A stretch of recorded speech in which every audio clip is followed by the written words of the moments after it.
Il y a certains médecins qui ont mis les gens à des régimes très basses calories pendant un certain temps et on a vu régresser le diabète de type 2. Tout le problème, c'est quand on change d'habitude alimentaire, il faut savoir si on peut le soutenir et combien de temps on peut le soutenir. Parce que AVS avec Philippe Robichon. AVS, ça veut dire à votre santé. On démarre une nouvelle semaine santé avec le docteur Alouche. Comment ça va, docteur Alouche ? Ça va très bien. Alors, je vous appelle docteur Alouche, mais c'est votre prénom, c'est Réginal. Vous êtes médecin nutritionniste, ingénieur biomédical et vous êtes chercheur dans le domaine de la prévention du diabète et du surpoids. Et vous avez commencé l'année scolaire en publiant un livre qui s'appelle La méthode hépato-détox, mincir durablement et sans danger grâce au foie, et c'est chez Albin Michel. Voilà, pour tous ceux qui verront l'émission sur la chaîne YouTube, on vous a fait un tarif de groupe. Là, c'est le happy hour. Et quand vous ne faites pas tout ça, vous faites de la moto. Ah oui, j'adore ça. Et j'ai eu le plaisir d'aller tourner 2 jours au Mans. Et sur vraiment, le circuit du Mans. Sur le circuit du Mans qui est très rapide. Et voilà. Et je me suis aperçu que j'étais pas vraiment un bon racer, mais je me suis éclaté vraiment. Je me suis régalé. D'accord. Et tout ça à quelle vitesse ? Je le dirai pas, mais remarquez, c'est sur circuit fermé, donc. Oui, faut le dire. Attendez, moi j'ai fait ma pointe. J'ai fait une pointe à 208, ce qui est pas terrible. Mes copains, ils font des pointes à 270. Oui. Voilà. 208, ça va. Non, mais pour un nutritionniste, c'est le plus rapide de la place de Paris qu'on a. C'est bon. La chef Voilà est avec nous. Bonjour chef Voilà. Bonjour Philippe. Restaurateur, vous êtes propriétaire du restaurant numéro 1 dans le Halal en France, ça s'appelle le Médaillon et c'est à Villejuif. Tout ça parce qu'on va parler de la cuisine quand on est diabétique. Quand vous regardez sur Internet et que vous faites la recherche guérir du diabète, oui, il y a beaucoup d'entrées qui vous disent qu'on peut guérir du diabète grâce à l'alimentation et qu'on peut donc il y aura un côté réversible du diabète. Oui. Est-ce qu'on peut, docteur Alouche, guérir du diabète grâce à son alimentation ? Là, je parle du diabète de type 2, qui est le plus courant, bien sûr. Oui, pour rappel, le diabète de type 1, c'est un diabète, c'est une maladie auto-immune. C'est une maladie avant 25 ans. Qui fait que à cause d'une infection virale ou d'un gros stress, l'enfant ou l'adolescent va faire des anticorps contre son propre pancréas, détruire la partie dite endocrine du pancréas, et à ce moment-là, on est obligé ensuite de faire des injections d'insuline. C'est une maladie qui se soigne très bien, je rassure les parents.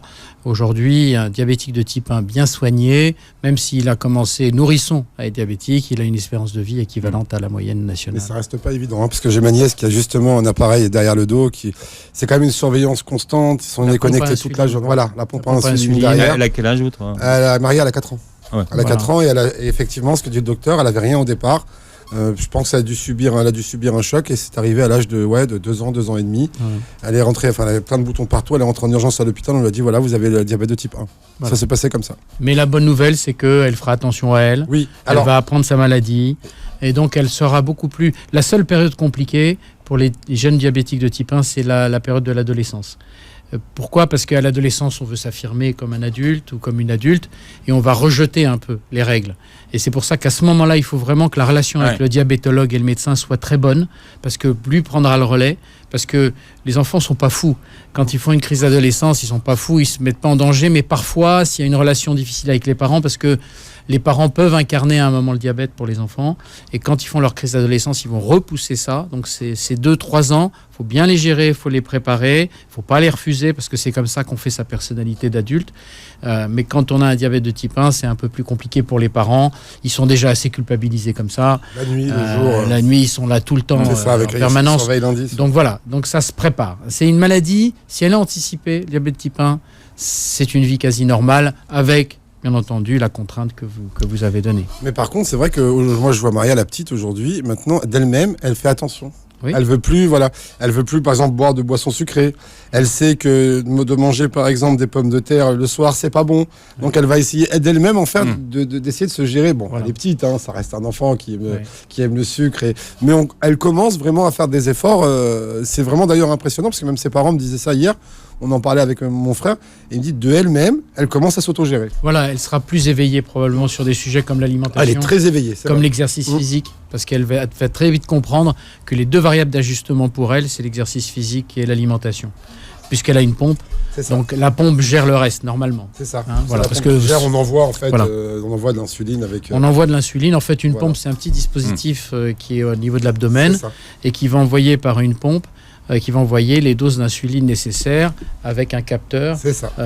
Et on n'a pas encore la boucle fermée. La boucle fermée complète, c'est un système où le capteur envoie les informations à la pompe et qui régule elle-même. Ça arrive, c'est en train d'arriver. Oui, ça arrive et mon frère avait déjà commandé ça aux États-Unis à l'époque. Exactement. Effectivement, et c'est ce qu'il va mettre, c'est ce qu'il a voulu mettre là, mais il y a eu un souci justement. Ils ont reçu l'appareil, il y a eu un souci et en France justement, ils nous ont dit que ça arrivait chez nous, qu'il fallait attendre encore quelques mois. Exactement. Et que ça allait être. Exactement. Mais je vois Philippe qui nous fait les gros yeux pour répondre à sa question sur le diabète de type 2. Le diabète de type 2, il y a une étude qui a été faite en Angleterre qui s'appelle l'étude directe. Et qui a effectivement, il y a certains médecins qui ont mis les gens à des régimes très, très basses calories pendant un certain temps, et on a vu régresser le diabète de type 2. Donc ça, c'est à très très basse calorie. À très très basse calorie. Ouais. Tout le problème, c'est, vous savez, c'est toujours la même chose. Quand on change d'habitude alimentaire, qu'on a une nouvelle routine, un nouveau régime, j'aime pas ce mot parce que c'est toujours très péjoratif, mais à ce moment-là, il faut savoir si on peut le soutenir et combien de temps on peut le soutenir.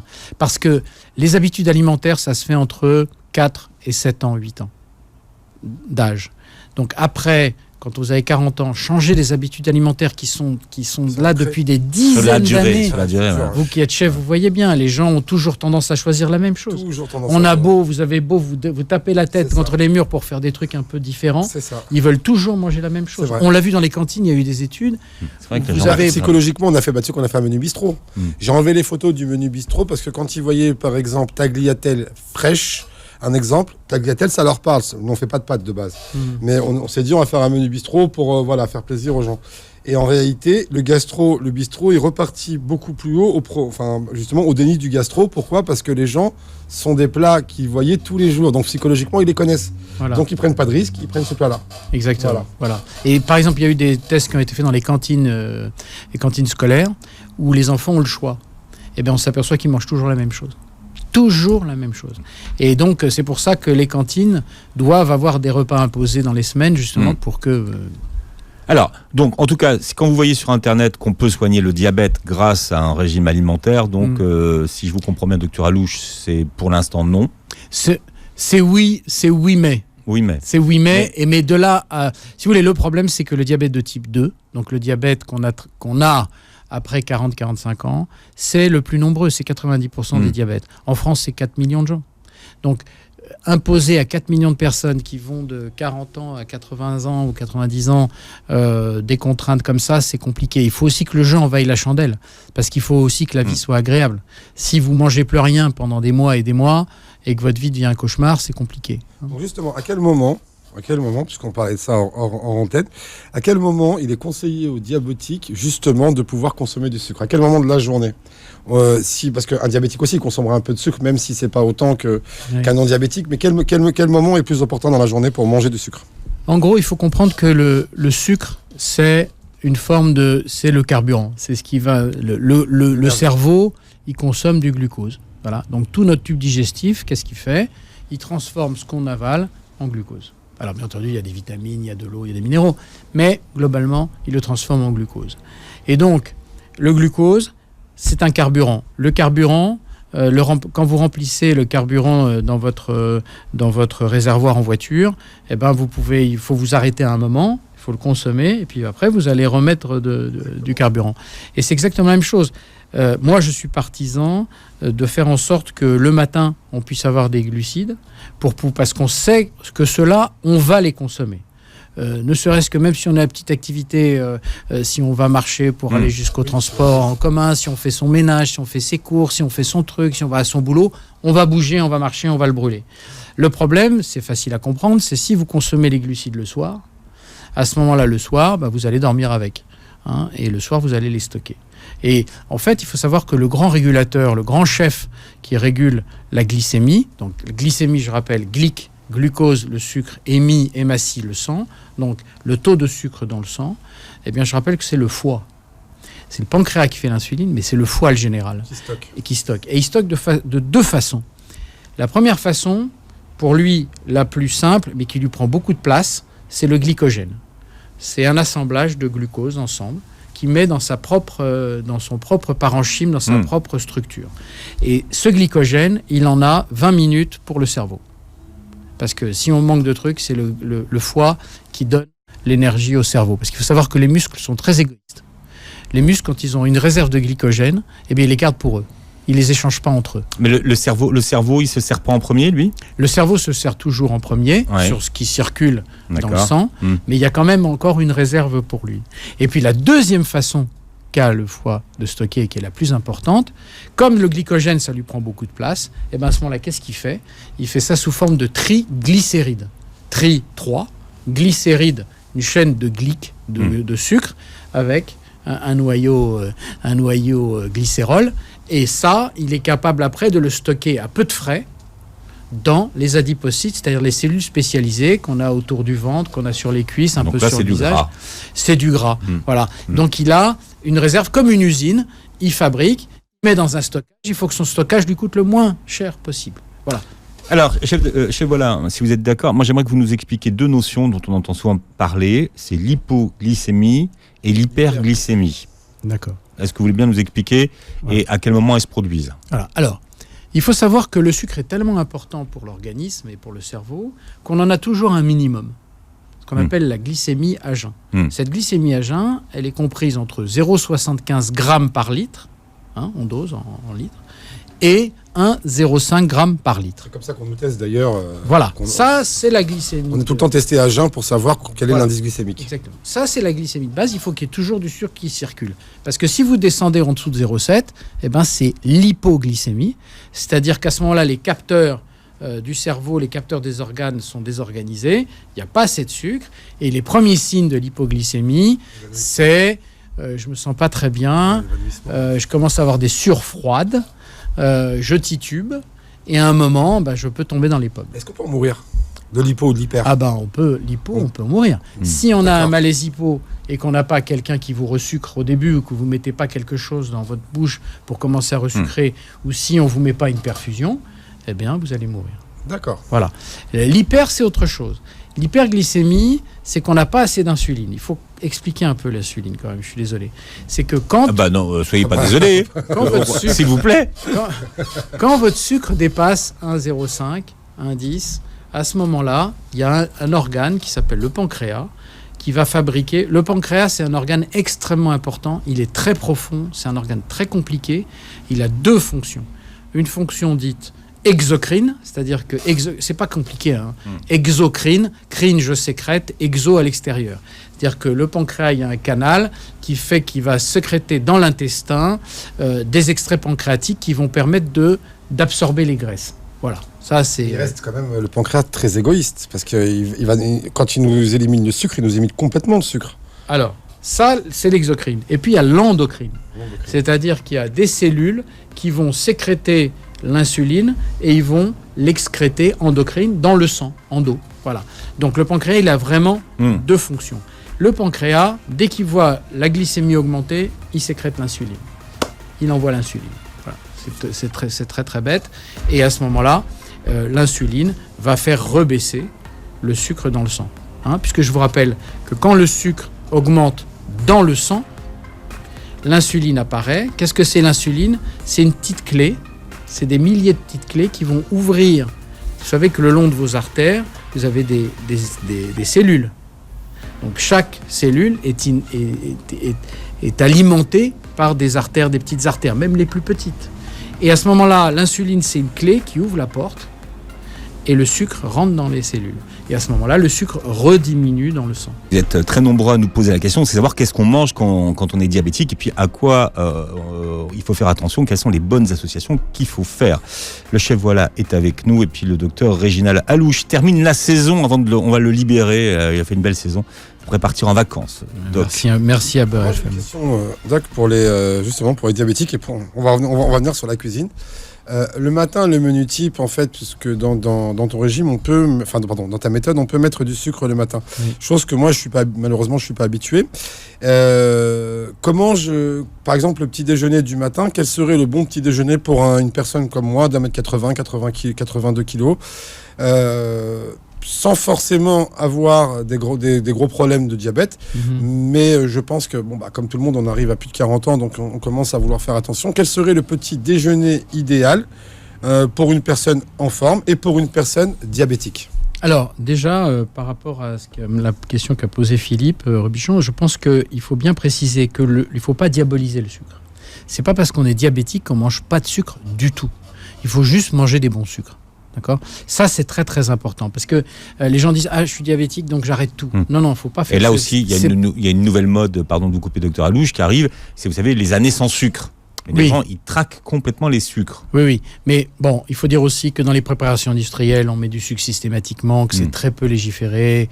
Il y a peu de législation là-dessus. Je vous rappelle que nous vivons dans un pays où on peut mettre autant de sucre qu'on veut dans les bonbons de nos enfants. C'est clair.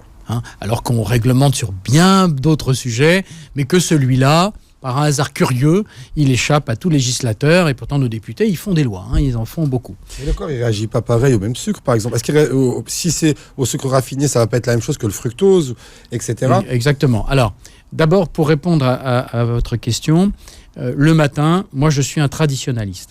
Je pense qu'il est très très difficile de changer son petit déjeuner. C'est dur. Très difficile. Très difficile. Les Français, on est attachés à notre petit déjeuner. Voilà. Que ce soit en France, que ce soit au Maghreb, on mange du pain le matin. Voilà. Oui. Donc moi, ce que je me suis dit, je vais travailler avec les meuniers, je vais essayer de voir quel est le meilleur pain. Le meilleur pain, il n'y en a pas 36, c'est la baguette tradition qui a un bon index glycémique, on expliquera tout à l'heure, et puis le pain au levain. Parce que le pain au levain a un avantage énorme, c'est que quand on mange du pain au levain, donc il faut qu'il soit traditionnel, le levain commence à découper le gluten dans l'estomac. Donc la dose de gluten pur qui va rentrer dans l'intestin sera inférieure avec un pain au levain. Donc le bon petit déjeuner, c'est une boisson chaude, celle qu'on aime, sans sucre si c'est possible ajouter. Deuxièmement, 2 ou 3 tartines de baguette tradition ou de pain au levain, du beurre doux, parce que la matière grasse est quelque chose, est très importante, c'est de l'énergie et c'est surtout de la satiété. Il ne faut pas oublier que dans le beurre, on a des acides gras saturés qui vont aller augmenter la satiété. Et je rappelle que la satiété, il faut faire un distinguo entre le rassasiement et la satiété. Le rassasiement, j'ai bien mangé, voilà, tout va bien. La satiété, c'est le respect des 4-5 heures entre 2 repas où je ne vais pas grignoter, je ne vais pas avoir faim. Pourquoi vous précisez beurre doux ? Parce que le beurre salé, très bonne question, le sel, avec une molécule de sel, 2 molécules d'eau. Je vous rappelle que quand on traverse le désert, on prend de l'eau et du sel. Donc c'est pas une bonne idée. C'est pas une bonne idée. Ça peut être sympa le dimanche. Je veux dire, il faut jamais dire jamais. On va en avoir de toute façon. Le sel, par exemple, si on fait une omelette le matin, automatiquement on va mettre une pointe de sel. On va avoir du sel, mais dans le pain il y a du sel. Bien, c'est ce que j'allais dire. Dans le pain, exactement. C'est le plus gros pourvoyeur de sel aujourd'hui. Alors après, on est le pain. Oui, mais on n'est pas non plus. Alors en règle générale, on est à 5 grammes. 5 grammes au kilo de sel, en général, parce que je suis dans la boulangerie. On est environ à 5 grammes au kilo. Sur 1 kilo, on va faire environ 5 baguettes, enfin 5 baguettes de tradition. Est-ce que, on a près 1,5 gramme par baguette. Est-ce que c'est très important de calculer ce sel ou pas ?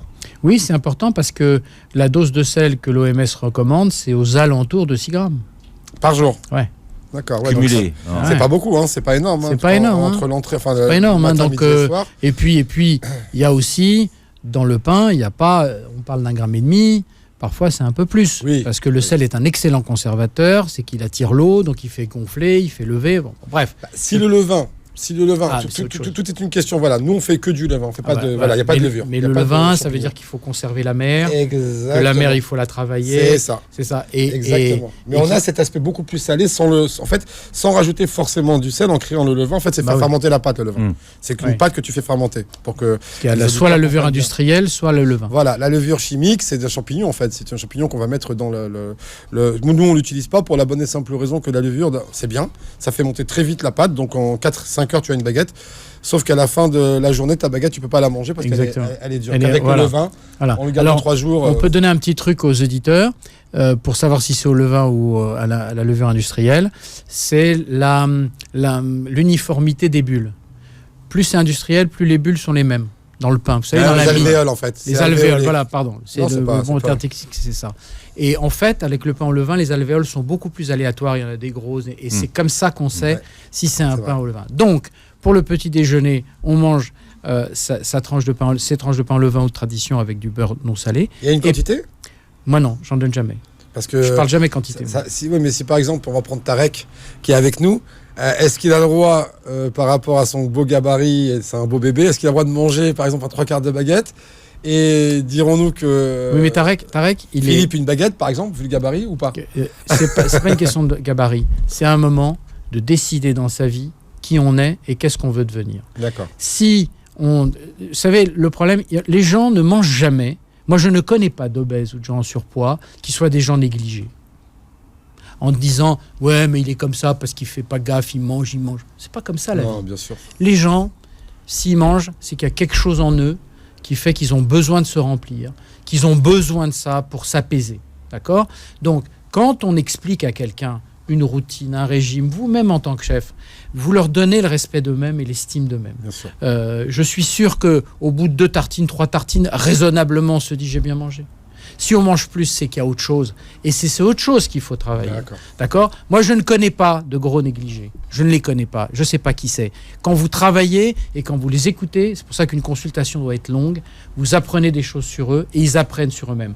Et si vous avez ce lien, à ce moment-là, on peut faire n'importe quoi. Je termine. Un fruit.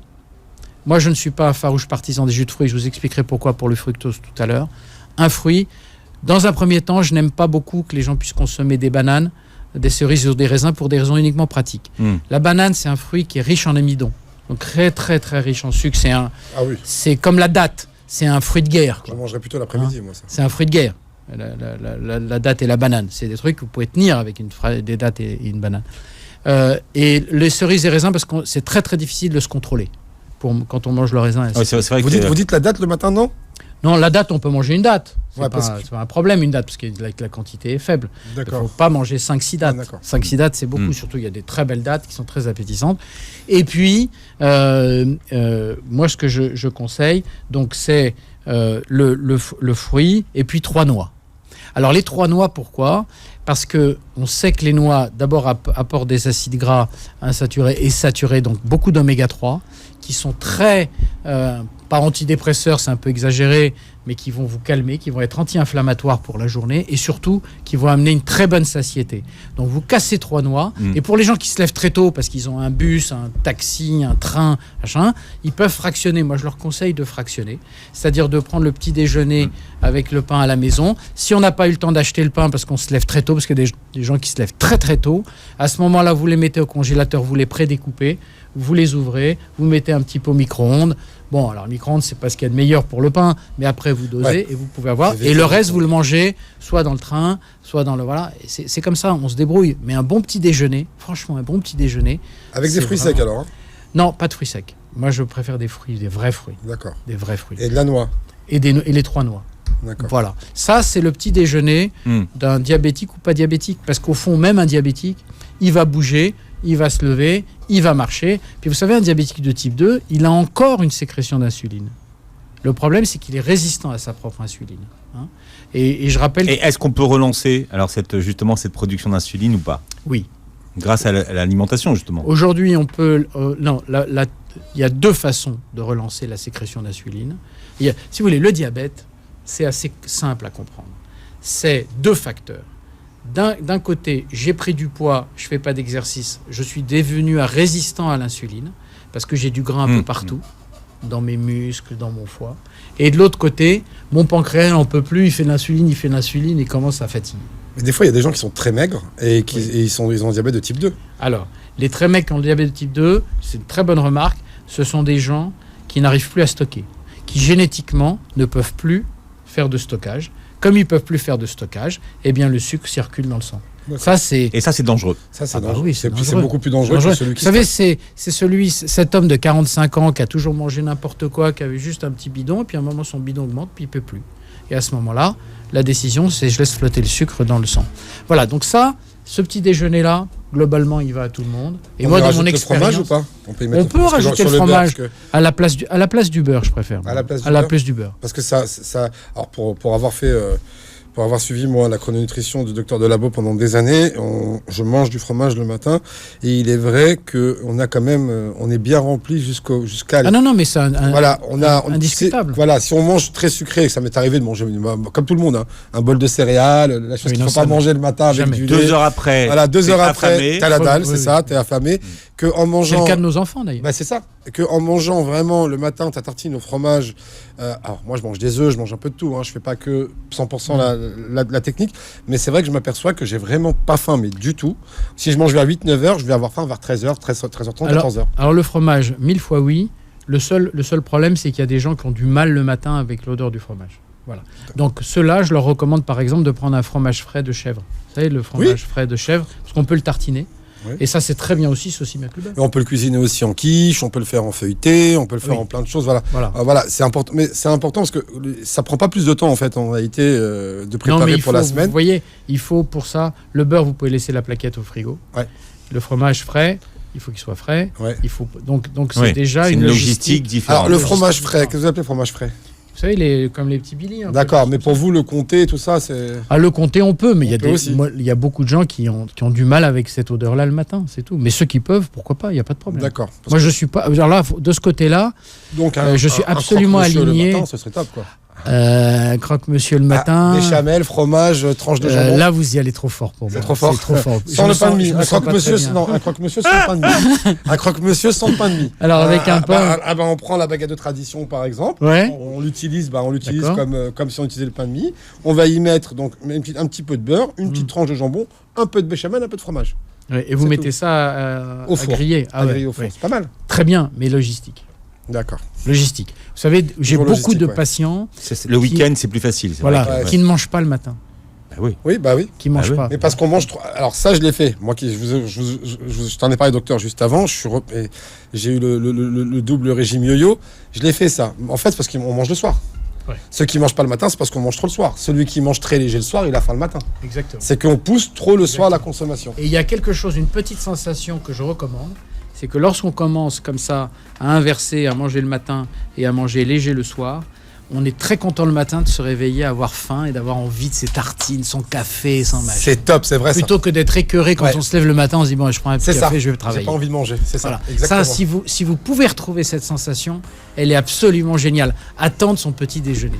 Et mieux, Philippe, tu vas te lever le matin. Quand tu vas te lever, tu penses pas quand tu as le ventre plein le matin, parce que tu dépenses pas. Mais quand tu as faim, tu te lèves le matin et c'est un plaisir d'aller déjeuner. Vraiment, tu retrouves le plaisir qu'on n'avait pas. Cuisiner quand on est diabétique, avec le docteur Régina Lalouche qui est là. Je rappelle le titre de votre livre que vous pouvez emporter avec vous pendant les vacances, la méthode des patho-détox. M'assière durablement et sans danger. Le job. Chez Albin Michel. C'est Chef Voilà qui fait le job et le Chef Voilà est avec nous. Vous êtes restaurateur et vous êtes toujours le numéro 1 des restos halal en France. Chef Voilà, le restaurant, c'est le médaillon à Villejuif. D'ailleurs, je ne sais pas si ça veut dire grand-chose, mais on a eu le Travel Choice de TripAdvisor. Ah, c'est pas mal. Ça veut dire l'excellence. J'ai regardé ça hier, j'ai vu ça, j'ai dit tiens, c'est quoi ça? Votre modestie m'en prend un coup, c'est pas de ma faute, c'est l'excellence dans l'excellence en fait. C'est le plus haut titre, j'ai rigolé quand j'ai vu ça, c'est le plus haut titre que TripAdvisor puisse donner. Bien, alors, qu'est-ce qu'on prend en compte quand on compose un repas et sur toute la journée, docteur Alouche, à quoi est-ce qu'on doit faire attention? On doit faire attention d'abord à avoir une bonne part de protéines. Parce que les protéines, c'est ce qui apporte les acides aminés, qui sont les éléments qui construisent les cellules, les anticorps, les structures, les membranes, les aponevroses. Alors, les bonnes protéines, vous les connaissez, hein, c'est le poulet, la viande, les œufs, le poisson. Moins les charcuteries, je ne suis pas très charcuterie. Parce que pour des tas de raisons, parce que la salaison parfois est un peu trop élevée.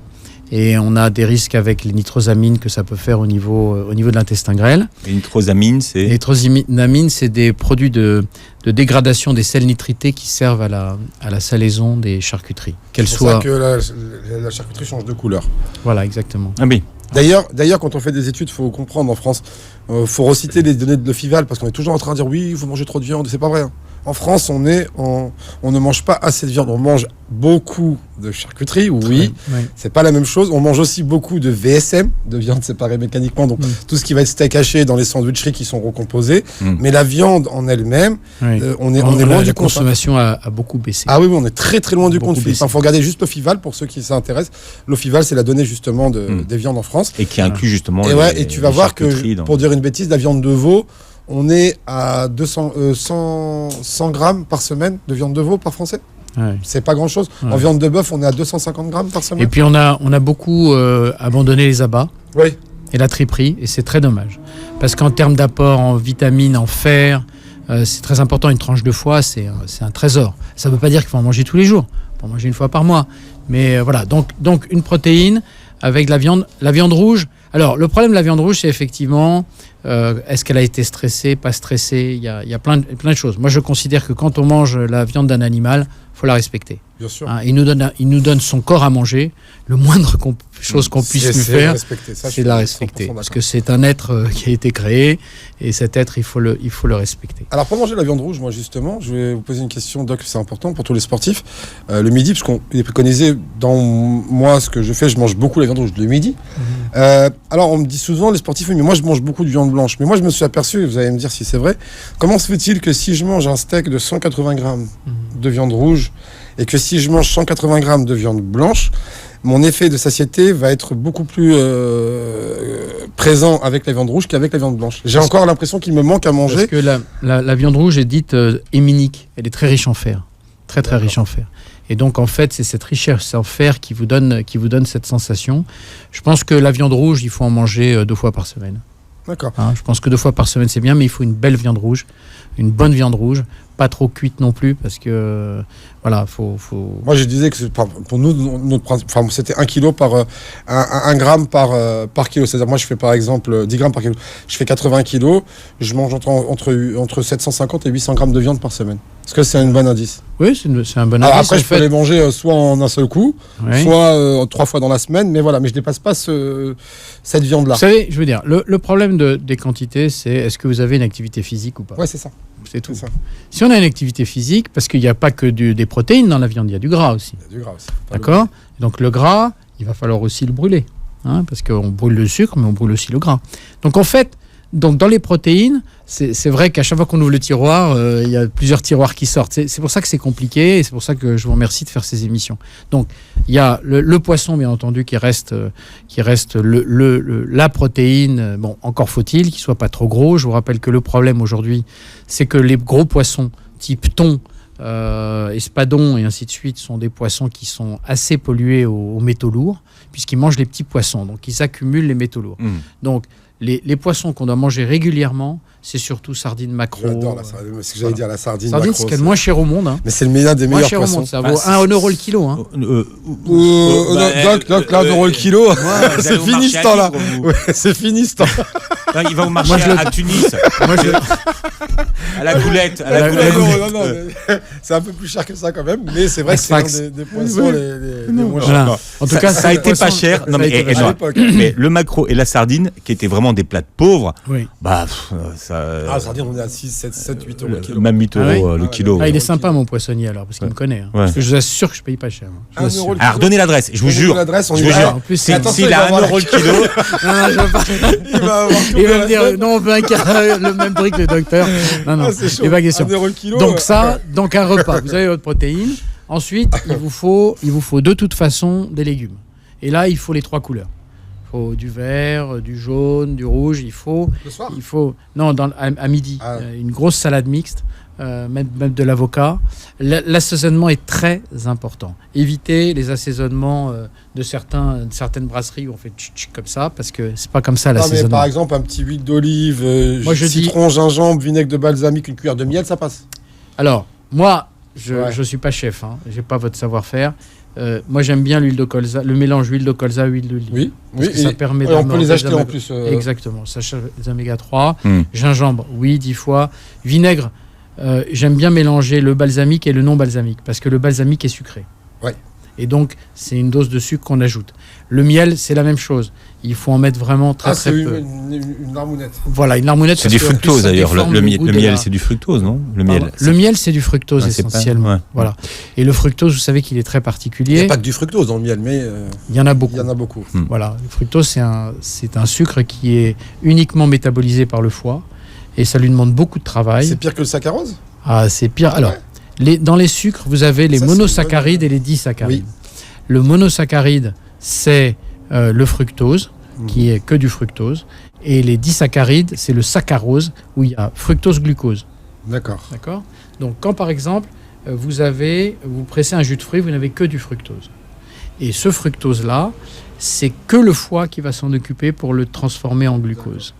Alors que le glucose lui-même, il peut être transformé directement par les muscles.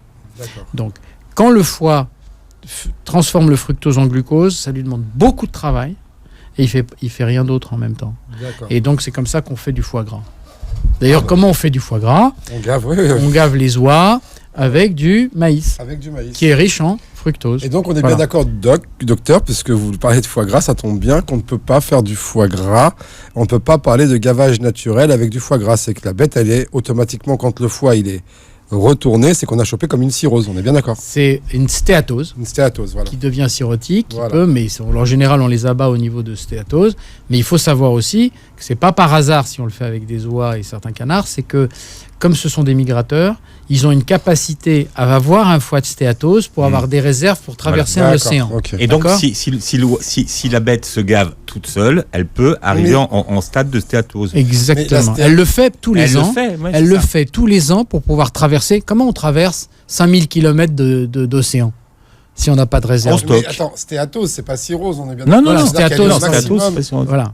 Elle est pas encore, le foie Voilà. n'a pas changé de couleur, il Il est a pas pas- retourné. Voilà. C'est Alors, pas la même chose, Philippe, ce attention. que dit chef est vrai, c'est-à-dire que la stéatose, c'est je farcis mon foie avec du gras.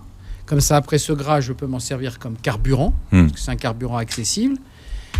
Maintenant, à un moment, il y a des foies humains qui sont stéatosiques, et puis à un moment, le foie n'en peut plus, et il fait de la fibrose.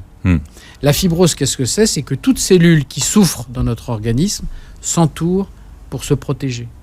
Parce que ça rentre trop, donc elle fait des murs. Ouais, elle se Ces murs, protège. c'est la fibrose. Et si on fibrose de plus en plus, eh ben on peut arriver à la cirrhose, qui est totalement réversible et qui peut évoluer soit en cancer, ou en tout cas le traitement, c'est la greffe hépatique. Voilà. Carrément, C'est la greffe. D'accord. C'est la greffe. Aujourd'hui, la grande cause de greffe hépatique, c'est cirrhose-stéatose. D'accord. Et c'est plus stéatose, d'ailleurs. On fera une émission Parce que- sur la nage à la rentrée, d'ailleurs. Oui, On avait parce prévu de que- le faire. Donc avant que ça finisse, pour vous parliez tout à l'heure de fruits, vous aimez pas trop les jus de fruits. Préférez les fruits avec la fibre pour la consommer. C'est quoi Oui, les exactement fruits avec la... Non, mon problème est simple. Dans un jus d'orange, j'ai 4 oranges. Ouais. Je vous mets au défi le matin de manger 4 oranges. Vous ne pourrez pas les avaler. Voilà. Et donc, imaginez-vous ce que ça coûte à un foie de voir arriver d'un coup 4 oranges. D'accord? D'un coup. Chaque émission, vous rajoutez une orange. Hein. Je sais pas où vous avez fait, où vous prenez C'est beaucoup des d'oranges. Ah ouais. Elles sont dures. Elles sont des petites, c'est pour ça. C'est une petite variété. 4 oranges. Qui C'est mange énorme. C'est des 4 oranges oranges? turques. C'est Elles sont énorme. très Mais fines. c'est ça le jus d'orange. Donc Ouais. vous avez Non, une dose au de moins- charge. Ah oui, oui. Alors, de Il a temps raison, en hein, Philippe, c'est au temps, moins 3 oranges minimum. Minimum. de temps en Pour faire un temps, verre de jus d'orange. Hein. le dimanche, vous faites un kiff, vous voyez un super jus d'orange, vous avez fait avec la machine que vous avez acheté, l'extracteur de Ah, trucs ça, et c'est- tout ce que vous voulez. Il n'y a aucun problème. Votre foie, il va pas... truc. Mais tous les jours, Donc c'est pas bon du tout. ben moi, je considère que ça n'est pas bon. C'est quoi? Moi, j'ai longtemps cru que pour la santé, parce que Oui. c'était bon pour la santé, qu'on Oui. pouvait le boire Bah oui. sans, Oui. on va dire, Méfiez-vous toujours. sans modération. Et je l'ai cru longtemps. Et c'est vous qui m'avez alerté. Je me disais, ouais, qu'est-ce que tu bois? Je dis, ouais, je bois allez, un jus de fruits du dragon. Puisque c'est bon pour la santé, je vais en boire 3 d'affilée. Oui. Mais non, c'est. Non, le Ouais. trop est l'ennemi du bien. Mais voilà. L'homme est un animal qui a survécu parce qu'il est capable de s'adapter. Il est capable de ne pas manger pendant 3 semaines, de boire juste de l'eau, de vivre la famine, de l'abondance. Et le corps n'aime pas beaucoup que tous les jours, que de temps en temps on ait une abondance parce qu'on s'éclate. Il n'y a aucun problème, ça ne se voit même pas. Mais qu'on le fasse tous les jours. Et qu'est-ce que nous propose aujourd'hui? Vous savez, moi je suis d'une époque où, quand ma mère elle allait chez le boucher, il y avait un boucher comme ça qui était en hauteur, parce qu'il y a une estrade. 1 euro le kilo de viande aussi ou c'est un autre? Arrêtez de vous ficher de moi. La prochaine fois, je vais le prévenir, le malheureux. Et donc, on disait, vous êtes combien à la maison? On est 6. Et ils mettaient le couteau sur le gigot. Ils mettaient le couteau. Et alors, bon, ils ont un peu plus faim, on met un peu plus. Et il y avait une régulation sociale des quantités. Aujourd'hui, qu'est-ce qu'on vous dit en grande distribution? Pour le prix de ça, je vous en mets pour ça. 2 cassettes. Ouais. Et personne ne jette, parce qu'on a le culte de l'aliment. Dans toutes les religions, on respecte ce qu'on Bien mange. sûr. Et donc, on jettera jamais ce qu'on a acheté. Donc, tout ce qui est acheté sera Et manger. mangé. Ouais. Voilà. Et donc, on est dans ce système de surenchère, de surenchère, de surenchère, parfois au mépris de soi-même. Et moi, j'ai parfois des patientes qui vont finir les yaourts sucrés des enfants pour pas les jeter. Ouais. Mais il vaut mieux les jeter. Il vaut mieux les jeter parce que c'est pas bon Ouais. pour elles et parce que leur corps n'est pas une poubelle. Leur corps est quelque chose de sacré. Et donc, ce corps, il faut le respecter. Et il ne faut pas se laisser envahir par l'alimentaire. Et justement, avant de finir l'émission, je termine là-dessus, je pense. Au niveau pour les diabétiques, pour les gens qui sont malades, la lymphe, est-ce qu'elle a un rôle... Et bon, on sait qu'elle a un rôle essentiel à jouer dans le corps, ça, depuis le départ. Mais est-ce que pour les gens qui sont justement malades, elle a un rôle un peu plus particulier ? Ben oui, parce que le système lymphatique, comme vous le savez, vous avez plusieurs systèmes. Un système artériel qui apporte le sang oxygéné, un système veineux qui ramène le sang qui n'a plus d'oxygène, le sang bleu, et puis vous avez un troisième système qui, lui, va nettoyer le corps et va avoir des cellules immunitaires qui vont prévenir les infections. Ça s'appelle le système lymphatique. Le problème, c'est que le système lymphatique n'a pas de cœur, il n'a pas de pompe.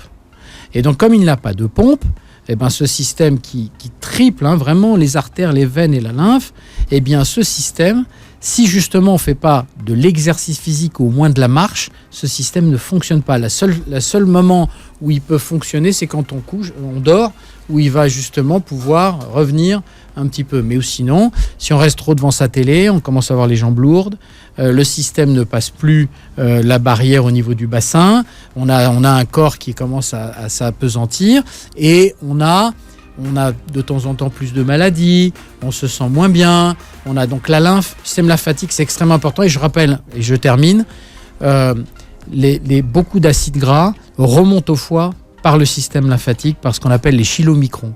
Donc, entretenir son système lymphatique, c'est ce sont les gens qui sont très précieux dans une ville, c'est les éboueux, les gens qui s'occupent des poubelles. Ils font le ménage. Sans eux, il n'y a pas de ville possible et de vie possible. Et ben, le système lymphatique, c'est la même chose. Et ben, il vaut mieux que les bennes à ordures ménagères passent tous les jours qu'une fois par semaine. C'est la même chose pour la lymphe. Donc en gros, un peu de sport chaque jour, c'est pas mal. Un peu de sport, 3 fois par semaine, 50 minutes en mouillant la chemise. Sinon, vous partez faire de la moto au Mans le week-end. Ah oui, mais c'est autre chose. Bon, ça y est, vous êtes en vacances, docteur Alouche. Ah oui, je suis en vacances. C'est bon. Ouais, on vous retrouve à la rentrée. Vous avez bien bossé cette année. Voilà, grâce à vous. Ah, c'est grâce à vous. Ouais. Des millions de vues sur la chaîne YouTube. Vous pourrez revoir l'émission sur la chaîne YouTube de Beurre FM. Chef, voilà, vous êtes ouvert tout l'été, vous. Tout l'été, le médaillon à Villejuif. Vous allez avoir une visite en plus. Avec Parce plaisir. que vous faites de la naturopathie. Avec plaisir. Ah ouais, c'est pas mal. Plaisir. Intéressant Avoir un grand quand même. docteur, c'est un grand plaisir. Voilà. Allez voir. Vous invitez que des grands chefs et des grands docteurs. C'est ça. C'est ça. On fait que ça. C'est un peu Il fait que ça. principe. Merci d'avoir été avec nous. Très Merci. belle journée santé sur Beurre FM.